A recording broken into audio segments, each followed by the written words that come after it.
Vamos ler a palavra de Deus, queridos?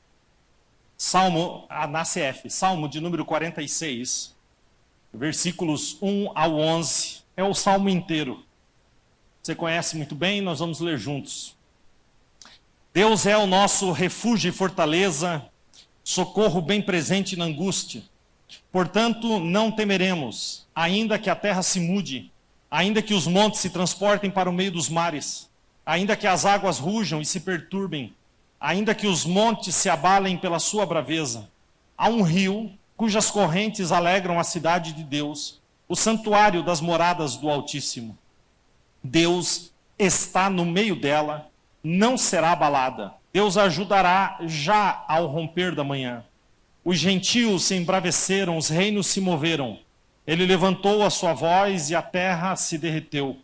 O Senhor dos exércitos está conosco. O Deus de Jacó é o nosso refúgio. Vinde, contemplai as obras do Senhor, que desolações tem feito na terra. Deus faz cessar as guerras até o fim da terra. Quebra o arco, corta a lança, queima os carros no fogo. Aquietai-vos e sabei que eu sou Deus. Serei exaltado entre as nações, serei exaltado sobre a terra. O Senhor dos exércitos está conosco. O Deus de Jacó é o nosso refúgio. Amém. Queridos, quando a gente lê um salmo, esse salmo ele é tão precioso.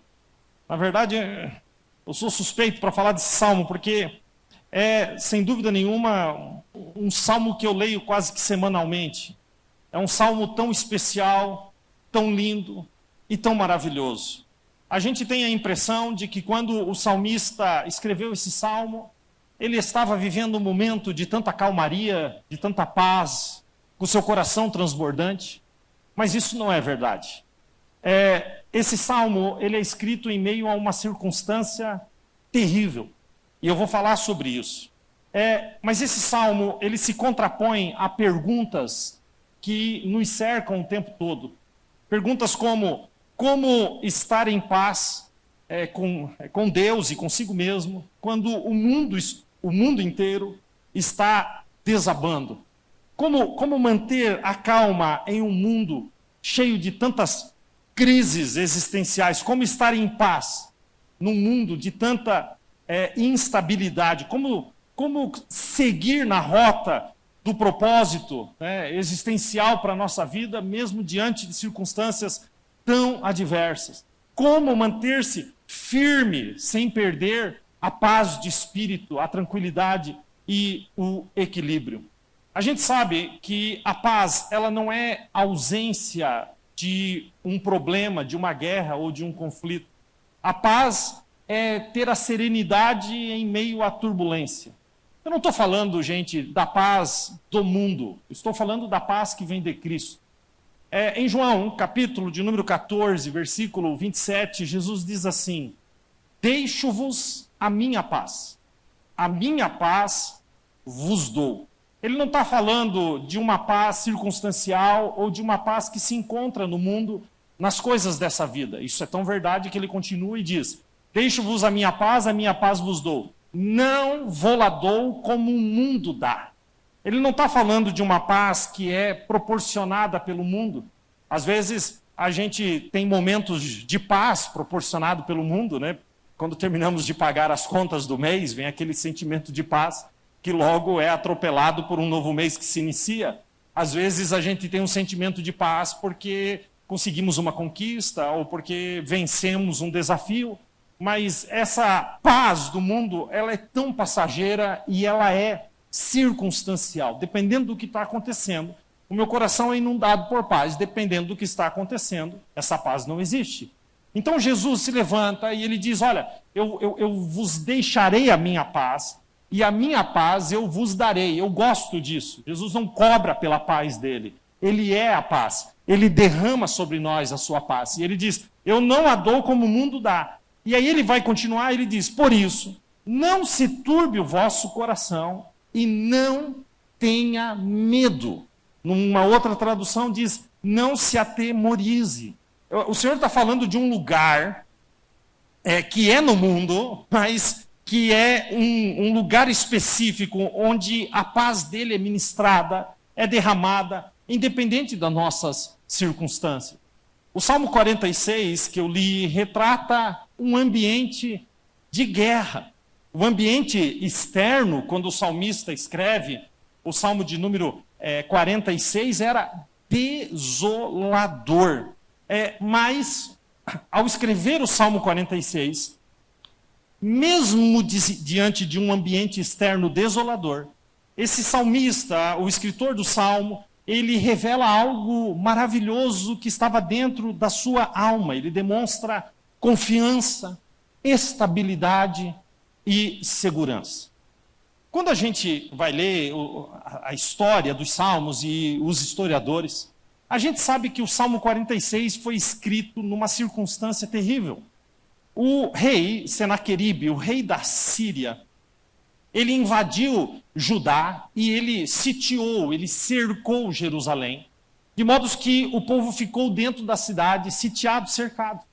E o exército de Senaqueribe simplesmente foi o maior exército que essa terra já teve. À medida que ele ia conquistando as nações se rendiam e lutavam por ele. E quando o exército dele chega nas portas de Jerusalém, o rei em Judá, o rei que estava em Jerusalém era o rei Ezequias.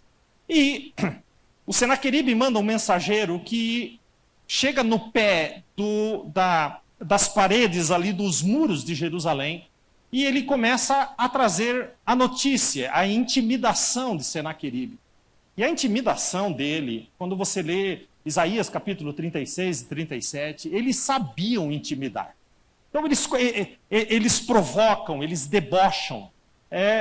E o mensageiro começa a gritar aqui debaixo do muro para quem estava em cima do muro e começa a dizer, olha, o que vocês estão achando? Vocês estão achando que vocês têm alguma chance contra a gente? Olha, eu vou dizer uma coisa, se vocês tivessem 2.000 homens de guerra, Senaqueribe daria 2.000 cavalos de guerra para que vocês tivessem a possibilidade de sequer lutar. O mensageiro começa a diminuir, a minar as forças. E ele começa a provocar o povo contra o próprio rei e diz, olha, se vocês não se renderem, amanhã vocês comerão esterco com urina. Ele começa a minar e, ao terminar essa sessão de provocação e de ameaça, ele traz uma carta de Senaqueribe e ele manda entregar a carta ao rei. E a carta era uma carta intimidadora, e você pode ler o conteúdo dessa carta lá no texto de Isaías.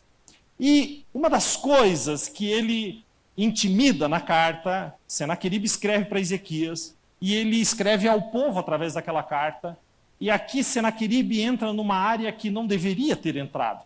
E ele diz na carta, olha, não pensem que o Deus de vocês pode impedir que vocês sejam destruídos. Nós passamos por várias nações e todas as nações têm os seus deuses. E nenhum deus de nenhuma nação foi capaz de impedir que Senaqueribe seguisse com as suas conquistas.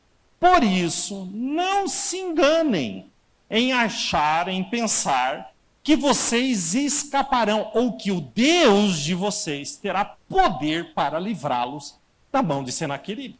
Quando Ezequias recebe essa carta, Ezequias toma uma atitude inteligentíssima.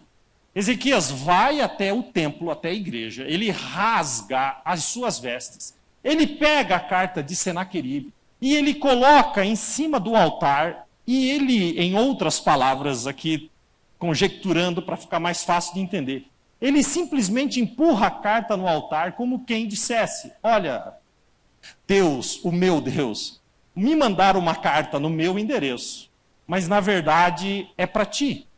A provocação é para ti. Eles estão dizendo contra ti. Ele está falando contra o teu poder, contra aquilo que tu é. E ele entrega a carta para Deus.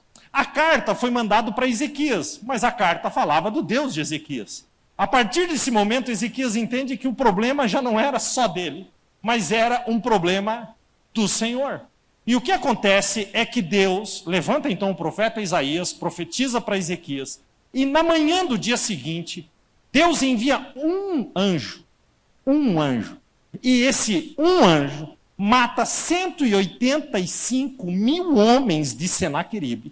E quando o dia amanhece, são só corpos espalhados. Senaqueribe é obrigado a voltar para a Síria, e quando chega na Síria, entra dentro do templo ao seu Deus, e lá dentro é morto, assassinado, pelos seus próprios filhos. Aqui acaba a história de Senaqueribe, que se levantou não contra Ezequias, não contra Jerusalém, não contra Judá, mas se levantou contra o Deus de Israel. Há uma diferença. E é nessa circunstância, queridos, em meio a esse tormento, quando todo o exército de Senaqueribe está ao redor de Jerusalém, com a promessa, com a morte ali batendo a porta, na iminência de serem destruídos. É nesse contexto de pavor e de terror que o salmista escreve o Salmo 46. Então não foi escrito numa circunstância qualquer. É assim, eu preciso dizer para você, eu não sei qual que é a realidade à sua volta. Eu não sei se você está enfrentando alguma coisa ou não. E muitos de nós, né, às vezes, estamos na igreja, levantamos a mão para cantar, e a gente às vezes se mede pelo sorriso, ou pela forma como a pessoa está se vestindo, ou pela forma que a pessoa está transparecendo, às vezes pelo sorriso. Mas a grande realidade é que nós não sabemos os conflitos de quem senta do nosso lado, quem está na nossa frente, quem está atrás de nós. Você pode estar aqui sentado no meio do povo, e ainda assim estar enfrentando conflitos, circunstâncias, guerras, problemas terríveis. E mesmo diante dessa circunstância, é que eu estou aqui nessa noite para trazer uma palavra de esperança, de amor, de vitória e de fé, que se baseia na realidade que, independente daquilo que esteja acontecendo, a sua alma pode descansar em Deus, um Deus a quem você serve, que é maior do que aquele que se levanta contra a gente. Quem está entendendo isso, diga amém. Então ele vai começar o Salmo, e ele vai dividir o Salmo em 3 pontos. Ele vai falar a respeito de Deus. Ele poderia, queridos, o Salmo 46 poderia falar a respeito do inimigo, ou se concentrar na pessoa do Ezequias, ou na pessoa do salmista. Mas não, o Salmo 46 ele vai falar a respeito de Deus. A cidade está sitiada, a morte está na porta, e o salmista começa dizendo, Deus é. Vamos dizer junto, Deus é? 1, 2, 3, Deus é. Deus é o nosso, ele vai definir, ele sabe quem é o Deus dele. Então ele diz, Deus é o nosso refúgio e fortaleza, socorro bem presente na angústia. A ideia aqui do salmista é que existe um lugar de refúgio, um lugar onde o socorro chega na hora da angústia. Diante deste lugar e de quem está nesse lugar, nós não damos lugar ao desespero. O Salmo de número 91, que a gente ama, né, e que muitos de vocês têm a Bíblia aberta lá no Salmo 91, a Bíblia, no Salmo 91, versículo 1 diz, aquele que habita nesse lugar, no esconderijo do Altíssimo, à sombra do Onipotente, se desesperará. É isso que está escrito, queridos, nesse salmo? Não. A Bíblia diz assim, aquele que habita no esconderijo do Altíssimo, na sombra do Onipotente, descansará. Não é desesperará. Eu pergunto para você, e eu quero que você seja sincero em me responder, independente da sua área de atuação, independente de como a sua vida anda e da correria do seu dia a dia, eu te pergunto, você tem conseguido descansar? Eu gostaria que você respondesse essa pergunta. Ou a ansiedade está te consumindo? O salmista, gente, do outro lado do muro, a morte o esperava.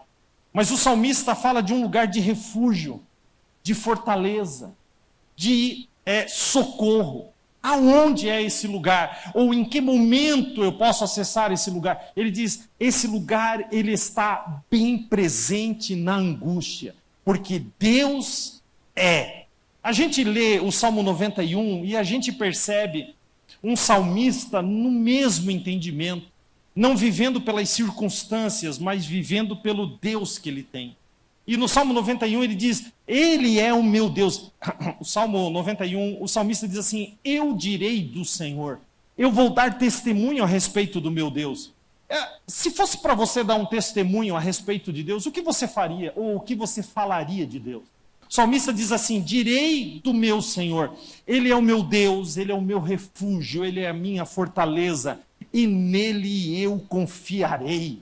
Observe a segurança do salmista. Ele continua, ele diz, porque Deus me livrará do laço do passarinheiro, da peste perniciosa. Deus me cobre com as suas penas e debaixo das suas asas eu confiarei. A sua verdade será escudo e broquel. Ele continua, ele diz, eu não terei medo do terror da noite, nem da seta que voa de dia, nem da peste que anda na escuridão, nem da mortandade que assola ao meio-dia. Esse você gosta. 1000 cairão ao seu lado, 10.000 à sua direita, mas tu não serás atingido. Escute, somente com seus olhos contemplarás e verás a recompensa do ímpio, porque tão encarecidamente o meu Deus me amou. Então diz o Senhor, então eu o livrarei e colocarei num alto lugar, porque eu conheço o teu nome. É um Deus que nos chama pelo nome, que nos conhece. Ele termina, olha o que Deus diz no final do Salmo 91, Deus se apresenta no Salmo e diz, você me invocará, e eu te responderei, estarei contigo na angústia, da angústia te arrancarei e tu me glorificarás. É lindo demais. É lindo ou não é, gente? Sim ou não? Por que nós achamos os salmos tão lindos, mas não conseguimos desfrutar essa paz? A gente acha lindo. A gente lê, a gente olha, nossa, que lindo. A vida do salmista estava boa? Estava nada. Ele estava dentro de uma cidade prestes a morrer. Mas eu pergunto para vocês, no meio dessa circunstância, ele acessa um lugar onde ele diz, Deus é o meu refúgio e fortaleza, socorro bem presente na angústia. Sabe o que significa a palavra angústia aqui? Significa preso, enclausurado, sem ter para onde ir. O salmista diz, Deus é o meu refúgio e a minha fortaleza, socorro bem presente quando eu estou preso, enclausurado, sem ter para onde ir. Quantos de nós temos paz quando recebemos a palavra de um homem? Quantos de nós temos paz na confiança, ou confiamos naquilo que o meu pai e a minha mãe podem fazer, ou naquilo que um empréstimo pode fazer, ou naquilo que uma pessoa pode fazer por mim? Nós sentimos paz em tantas coisas, mas por que nós nos desesperamos quando só nos resta pedir socorro para Deus? A impressão que eu tenho é que quando só nos resta Deus, não nos resta nada. Quando só nos resta Deus é porque acabou. E muitos de nós já soltamos frases do tipo, agora acabou, não tem mais jeito, só Deus. Mas quando a gente fala só Deus, a gente não fala com a fé e com a certeza de que Deus pode resolver. A gente fala com a certeza de que realmente acabou. Porque se agora é só Deus, acabou. Não existe nada nisso. Isso é uma palavra vazia. Mas deixa eu dar uma palavra de Deus aqui para você. Olha a palavra de Deus para você. Deus é o nosso refúgio e fortaleza, socorro bem presente na angústia. Deus não falha. Quem acredita nisso, diga glória a Deus. Olha como é inabalável. O salmista diz, Deus é o meu refúgio e fortaleza, socorro bem presente na angústia. Olha o que ele diz. Portanto, versículo 2, não terei medo, ainda que a terra se mude, ainda que os montes se transportem para os meios dos mares, ainda que as águas rujam e se perturbem, ainda que os montes se abalem pela sua braveza. Gente, ele está descrevendo um mundo completamente de cabeça para baixo. Ele está descrevendo um mundo onde a terra está mudando, as estações estão loucas, as coisas estão mudando. Hoje eu estava falando aqui, eu sou lá de Joinville, Santa Catarina, e lá em Joinville, Santa Catarina, fica no pé da serra, essa cidade, bem quando entra em Santa Catarina, você sabe disso, indo por Curitiba. Então vem as nuvens do mar e para no pé da serra, e ali chove mais de 200 dias por ano. É uma panela, e chove, chove, chove, chove. A minha mãe tem uma máquina, uma maquininha dentro do guarda-roupa que ela tem lá, como se fosse um umidificador, mas faz o papel contrário. Aquela máquina tem que ficar ligada 24 horas, 7 dias por semana. Ela faz o papel de tirar a umidade de dentro do guarda-roupa. E todo santo dia minha mãe tira de lá um pote de água cheio da umidade que estava dentro do guarda-roupa. Se não tiver essa máquina, embolora tudo. É muita chuva, é muita umidade. E aí eu vim de Joinville para cá, né? E quando cheguei aqui eu fui, né, laçado pela minha esposa. E aí aqui estou até hoje. Bom, mas eu vim de Joinville para cá e quando eu cheguei aqui, uau, que cidade top! Aí eu chegava lá em Joinville, cheio de graça, dizia, não, cidade é Londrina, chove lá 2 dias, mas depois tem vários dias de sol, é uma cidade de muita luz, de muita claridade, não é uma cidade que está sempre com o tempo fechado, chovendo o tempo todo. E tudo isso, eu achava isso o máximo. Agora, gente, não para mais de chover. Esse dia começou a chover em outubro e não parou mais de chover. Não parou mais. A gente tem um serviço de calha aqui na igreja que a gente contratou em outubro, sem brincadeira nenhuma. O cara não pôde fazer o serviço 3 meses. Ele disse, não dá, pastor, porque precisa de um tempo, de uma semana de sol. E não dava essa semana de sol nunca, nunca, nunca, nunca, nunca. E agora a minha mãe liga e diz assim, Joinville está insuportável, só sol, sol, sol, sol. Eu digo, caramba, virou um negócio. Né? Virou um negócio agora, parece que as coisas estão mudando. O que era para ser não é, o que não era para ser agora está sendo, aquele lugar que era mais frio agora é quente. Quem aqui já foi na exposição de bota, chapéu e blusa de pelego de lã? Em abril, sim ou não? Quando eu cheguei em Londrina, nós íamos na exposição, era um frio insuportável aquele lugar, para morrer de frio. Agora não tem mais isso. Parece que todas as estações estão mudando, o mundo está virando.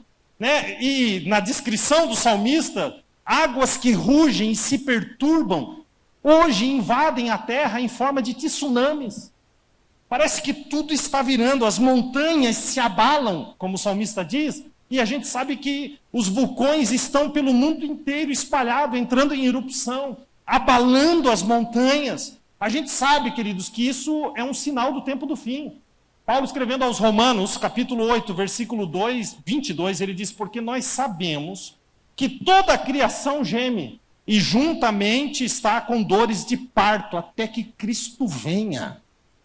O negócio está virando.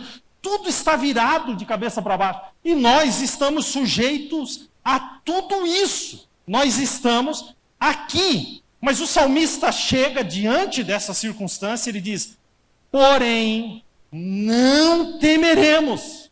Ele está dizendo, não terei medo, ainda que a terra se mude, ainda que os montes se transportem para o meio dos mares, ainda que as águas rujam e se perturbem. Por que não temeremos? Porque Deus é socorro bem presente na hora da angústia. Queridos, a terra pode estar em colapso.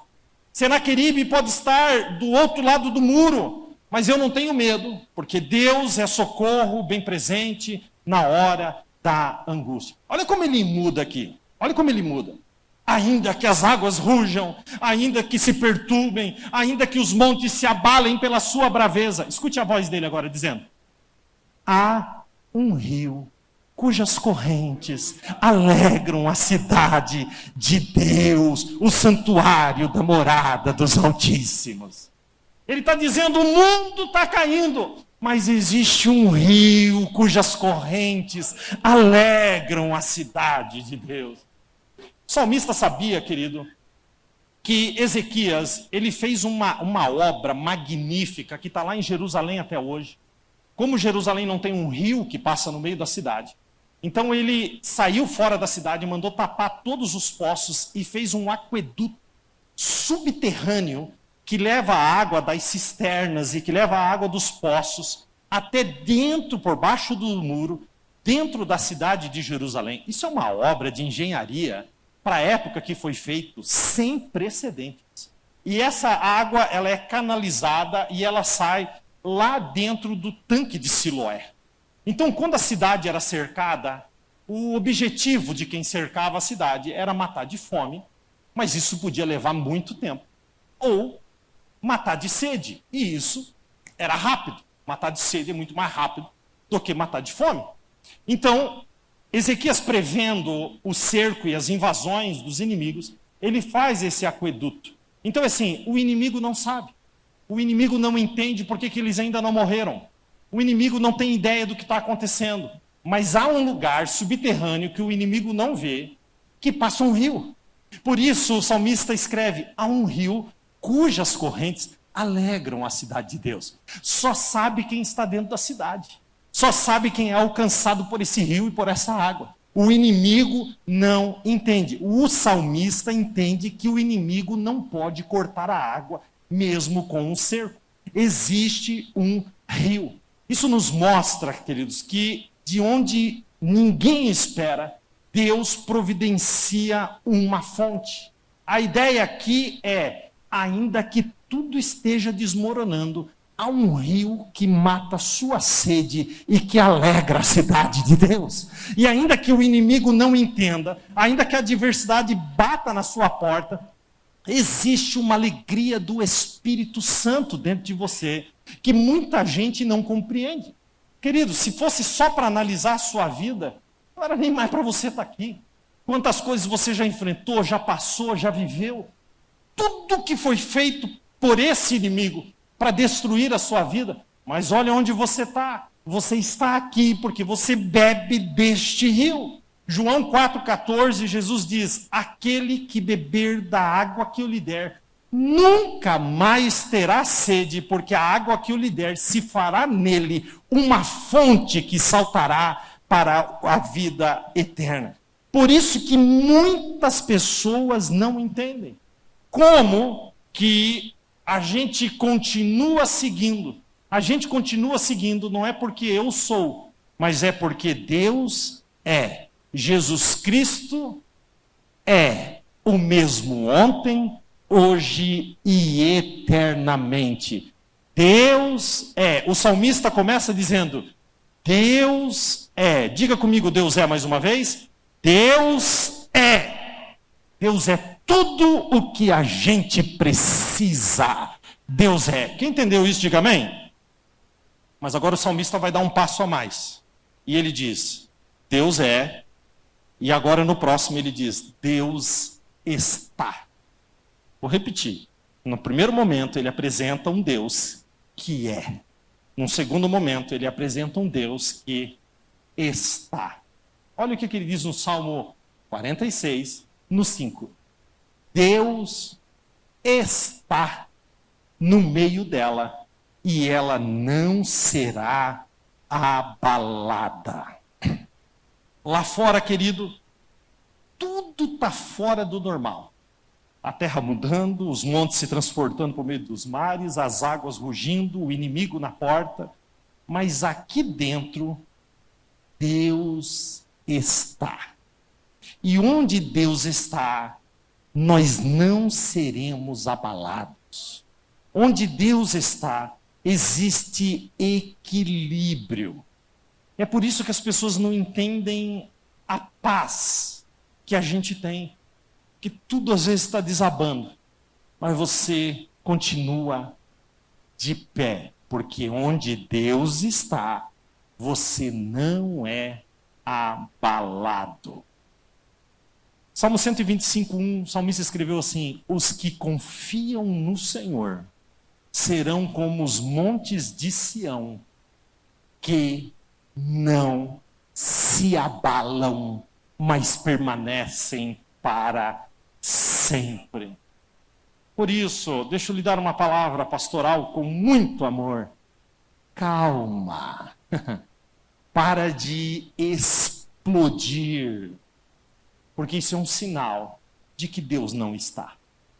Sabe, tenha esta paz de espírito e a certeza de que Deus está. E eu vou dizer mais, Deus não só está na cidade, Deus não só está no templo, Deus não só está na casa, Deus está no meio de ti.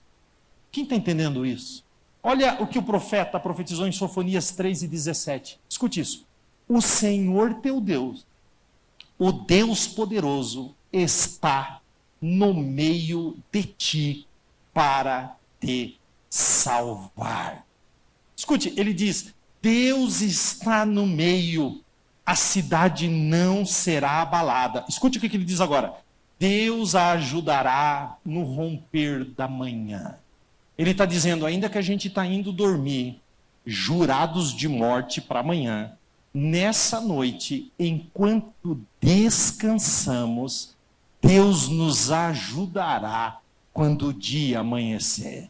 Quando o dia amanhece, eles sobem no muro. 185 mil homens haviam morrido naquela noite. E Senaqueribe estava indo embora envergonhado, porque mexeu com o Deus de Israel. Queridos, no romper da manhã, quando amanheceu o dia, o arraial estava exterminado. Salmo 121, 4 e 5. Eis que não tosquenejará, nem dormirá o guarda de Israel. Escute isso. O Senhor é quem te guarda. O Senhor é a tua sombra, à tua direita. Você quer saber uma diferença básica entre você e Deus? A mais simples diferença entre você e Deus. Não vou trazer aqui os atributos incomunicáveis de Deus, não. Só vou trazer uma diferença simples. Deus não dorme. Pronto, querido. Está aqui a diferença. Deus não dorme. Fica sem dormir. Fica uma noite, depois emenda com a outra, a segunda, com a terceira, lá para a quarta, você está louco, você está mordendo as costas, comendo reboco. Se você ficar sem dormir. Mas Deus não dorme. Sabe o que isso significa? Significa aquilo que está escrito no Salmo 30, versículo 5. O teu choro pode durar uma noite, mas a alegria vem de manhã, porque a tua noite pode ser longa, mas Deus não dorme. Deixa eu dar um conselho aqui para você, mas antes eu quero falar aqui do Salmo, do Isaías 64, 4, diz assim, olha o que o profeta diz a respeito de Deus, diz assim, porque desde a antiguidade não se ouviu, nem com o ouvido se ouviu, nem com o olho se viu, um Deus além de ti que trabalha por aqueles que nele esperam. Deus está trabalhando. Pastor, eu estou sentadinho aqui na igreja, mas Deus está trabalhando em teu favor. Pode ter certeza disso. Agora eu preciso dar uma palavra de Deus para alguém aqui. Deixa Senaqueribe falar. Deixa Senaqueribe mandar carta. Deixa que te ameacem. Deixa que conspirem. Deixa que falem. A última palavra, recebe isso, a última palavra na sua vida vem de Deus. Vem de Deus. Ele diz assim no versículo 6, os gentios, as nações se embraveceram, os reinos se moveram. Deus abriu a boca e a terra derreteu. Você consegue entender isso? As nações estão com raiva, as pessoas estão falando, querido, mas se Deus abrir a boca, a terra estremece. Pastor, e o inimigo do lado de fora? Eu preciso que você entenda, sem que você veja, Deus está fazendo. E depois que Deus faz, Deus te chama para ver o que ele fez. Olha o que o salmista vai dizer. O Senhor dos exércitos está conosco. O Deus de Jacó é o nosso refúgio. Escute. Vinde, contemplai as obras do Senhor.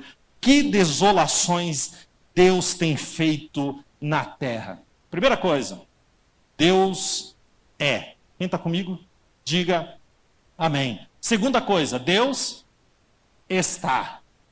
Mas tem um terceiro, só para a gente fechar. Deus faz. Amém? Então vamos juntos? Deus é, Deus está, Deus faz. Amém? Com uma carinha assim de homem de Deus, de mulher de Deus. Olha para quem está perto do seu lado e diz, está vendo o que Deus é? Onde Deus está e o que Deus faz? Escute. Versículo 9. Deus faz cessar as guerras até o fim da terra. Deus quebra o arco, Deus corta a lança, Deus queima os carros no fogo. Escute. Deus faz cessar as guerras. Quer receber uma palavra de Deus nessa noite? Escute, a sua guerra tem um fim. E não é na força do teu braço, e nem no teu querer. Não é do jeito que você espera, e nem do jeito que você criou como expectativa. A guerra tem um fim, porque Deus faz a guerra cessar. Quem entendeu isso, diga amém. Amém. Então eu vou dar uma palavra de Deus aqui para vocês. Quer receber, amém? Vou usar a palavra aqui, Isaías 54:17. Levante a sua mão para receber essa palavra. Olha o que diz a palavra para você. Toda a ferramenta preparada contra ti não prosperará, porque essa é a herança dos servos do Senhor e a sua justiça, diz o Senhor para ti. O Senhor diz, eu faço a guerra cessar. Diga amém. Deus é, Deus está, Deus faz. Deus é tudo que eu preciso. Deus está no meio. Deus faz cessar a guerra. Quem entendeu, diga amém. Então agora, você deve estar se perguntando, ok, pastor, eu já sei quem Deus é. Eu já sei onde Deus está. E eu já sei que Deus faz. E eu? Onde que eu fico? Eu faço o quê? Eu pensei que você não ia perguntar. Então, se você tem uma caneta e um papel, anota. Porque é uma receita enorme. Preparado para ouvir, amém? Amém? É uma chave para você. Amém? Aquietai-vos. Pronto. Isso para quem está perto de você. Fica quieto, pelo amor de Deus. Para de falar um pouco. Como é que é, pastor? Qual que é a receita? É aquietai-vos. Aquietai-vos. Aquietai-vos. Pastor, se eu me aquietar, o que acontece? Você vai ficar sabendo de algo. E você só fica sabendo quando se aquieta. O que é? Leia o texto. Aquietai-vos e sabei que eu sou Deus. Existe algo que a gente só fica sabendo depois desse lugar de quietude. Por isso, receba essa palavra de paz nessa noite. Para de falar tanto. Para de murmurar tanto. Pare de falar coisas absurdas. Pare de dizer e bater no peito e se orgulhar de quem você é. É porque eu sou assim. Você deveria ter vergonha. Eu tenho vergonha daquilo que sou sem Jesus. Querido, se tirar Jesus, não sobra nada que preste. Porque vivo não mais eu, mas Cristo vive em mim. Se Cristo não vive em mim, quem vai viver sou eu. E eu vou me orgulhar disso. Então, querido, se eu me orgulho de algo, eu me orgulho daquilo que Deus faz na vida de quem quer que seja. Nós devemos nos abraçar a essa realidade, a essa verdade. Não, mas bate no peito. Não, eu sou assim. A síndrome de Gabriela, né? Eu nasci assim, eu vivi assim, vou morrer assim. Querido, isso é coisa do inferno. Não, pastor, é assim mesmo. Pau que nasce torto nunca se endireita, que nem diria o poeta do Tchan. Né? É desse jeito, né, pastor? É desse jeito.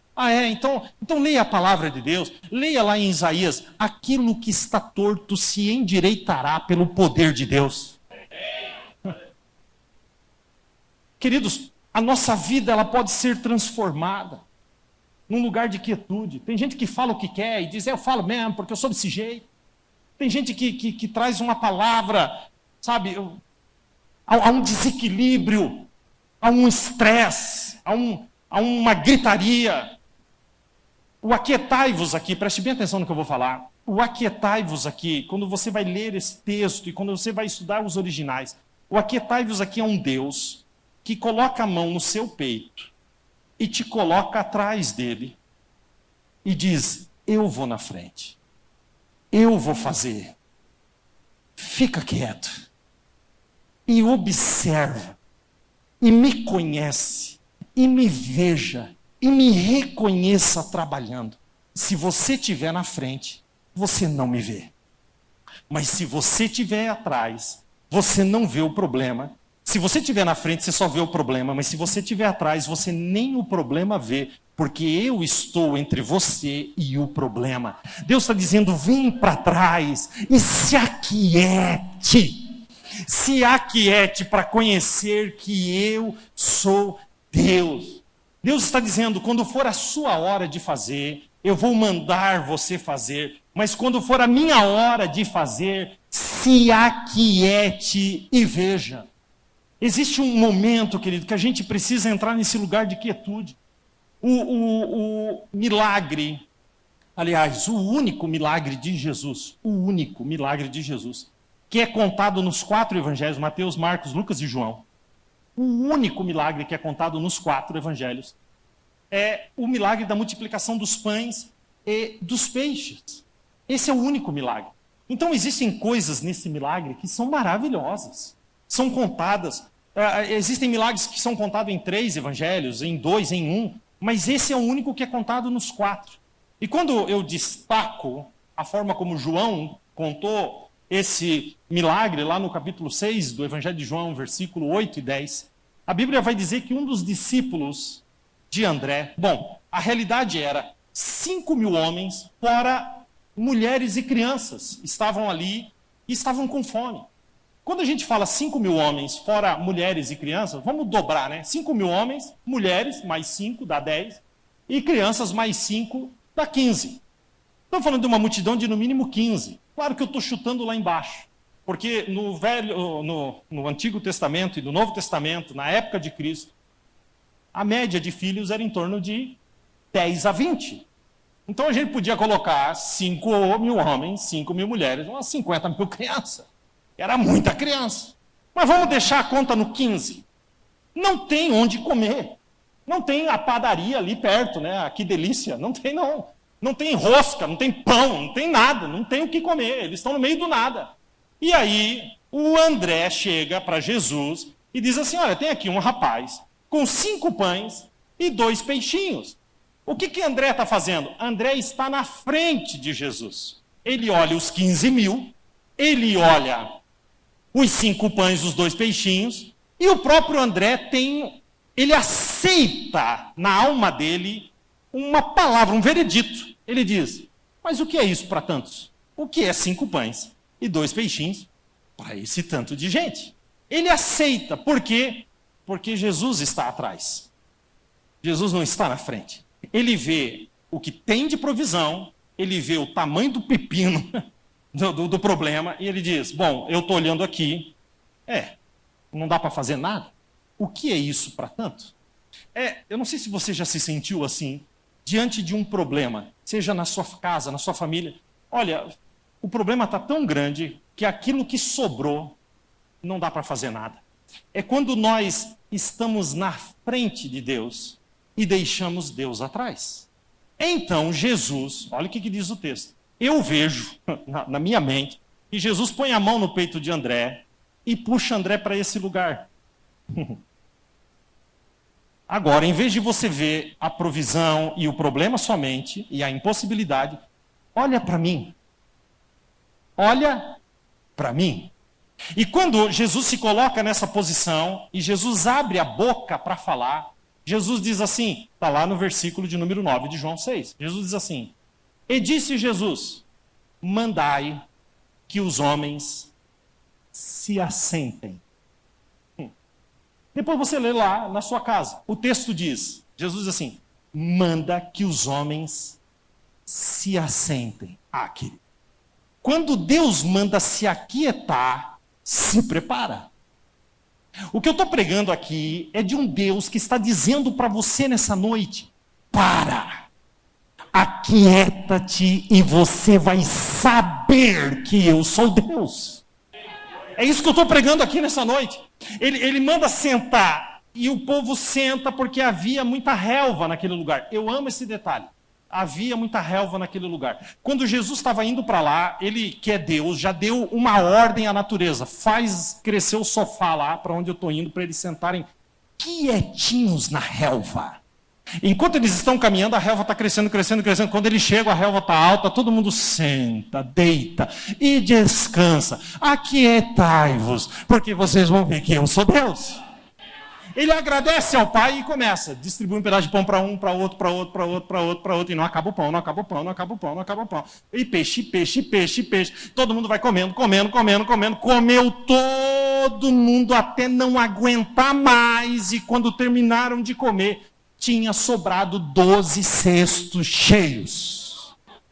12 cestos cheios, que você sabe que é para o menino que ajudou com o milagre. Porque quem ajuda Deus a fazer milagre, meu irmão, quem acredita que Deus faz, sempre tem uma recompensa maior. Tem recompensa para quem tem fé. Quem está entendendo, amém? Então nós vemos um Jesus dizendo, se aquiete, se assente.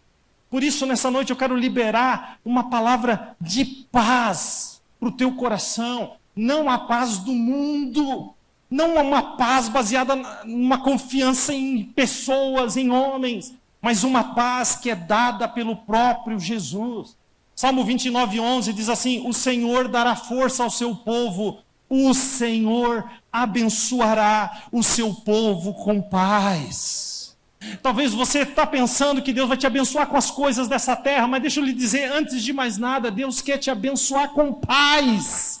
Com paz. Paulo escrevendo em Colossenses 3:5 diz assim, e a paz de Deus para o qual vocês foram chamados em um corpo, que essa paz domine o vosso coração e que vocês sejam agradecidos. Isaías capítulo 26, versículo de número 4. Tu conservará em paz aquele cuja mente está em ti, porque confia em ti. Confiai no Senhor perpetuamente, porque o Senhor Deus é uma rocha eterna. Deus é Deus de paz. De paz. E quando eu olho para esse texto, eu vou terminar. Mas quando eu olho para esse texto, e eu vejo essa sequência tão preciosa, Deus é, Deus está, Deus faz.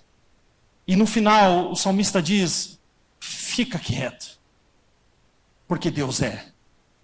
Fica quieto, porque Deus está.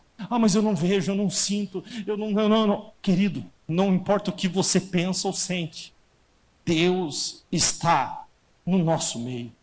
Onde houver 2 ou 3 reunidos, eu estarei no meio deles. O Senhor está. Deus é tudo o que a gente precisa. Deus está no meio. E Deus faz cessar a guerra. Pastor, o que eu faço? Aquietai-vos e sabei que eu sou Deus. Essa sequência, Deus é, Deus está e Deus faz. Observe, é uma sequência tripla. Deus é, Deus está e Deus faz. Mas nesse salmo existe uma palavra que é repetida 3 vezes. 3 vezes. No versículo de número 1, no versículo de número 7 e no versículo de número 11. A palavra repetida é refúgio. Refúgio. Você encontra refúgio no versículo 1. Você encontra refúgio no versículo 7. Você encontra refúgio no versículo 11. Você só encontra refúgio, refúgio e refúgio. Porque Deus é refúgio, porque Deus está no lugar de refúgio e porque Deus faz o refúgio acontecer. É refúgio. A palavra refúgio tem 4 significados. Redobre a sua atenção aqui em mim. O primeiro significado da palavra refúgio: lugar de onde alguém se retira para evitar perigo. Para onde alguém se retira, para evitar perigo, é um abrigo, é um lugar de retiro. Segunda tradução, que nós podemos traduzir para essa mesma palavra, amparo e auxílio. Terceira tradução, meio de escapar, recurso. E a quarta tradução para refúgio, remédio. Remédio. O que eu quero dizer para você, querido, sem dúvida alguma, e eu quero que você redobre aqui a sua atenção, é que Deus, quando o salmista menciona refúgio, refúgio, refúgio, ele está dizendo, Deus Senaqueribe está batendo na porta. A morte se acerca, ameaça, uma palavra de deboche contra o Deus de Israel. Todas as nações ao redor foram destruídas. Esse povo está na porta da cidade. O salmista diz, Deus Deus está, Deus faz. Porque existe um lugar onde Deus proporciona um abrigo, um auxílio, um amparo, um escape, um recurso, um remédio. Existe um lugar, eu não sei, se você precisa de um abrigo, talvez nessa noite você precise de um retiro, de um amparo, de um auxílio. Talvez você precise de uma forma de escapar. Talvez você precise de um recurso. Ou talvez você só precise de remédio. Remédio para o corpo, ou um remédio para a alma. Esse Deus se apresenta e diz assim, não importa o que você está vivendo. Eu sou, eu estou, eu faço. Se aquiete. Eu quero que você fique de pé, eu quero fazer uma oração por você.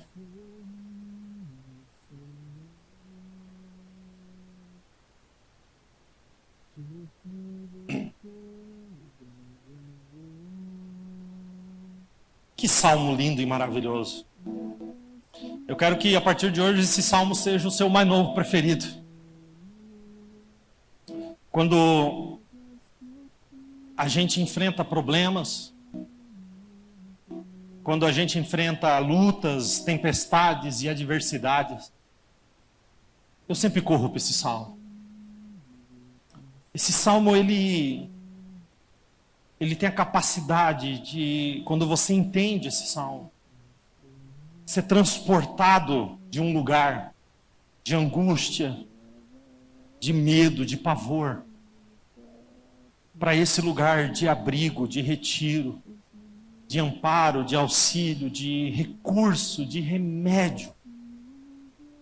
Deus Deus está, Deus faz.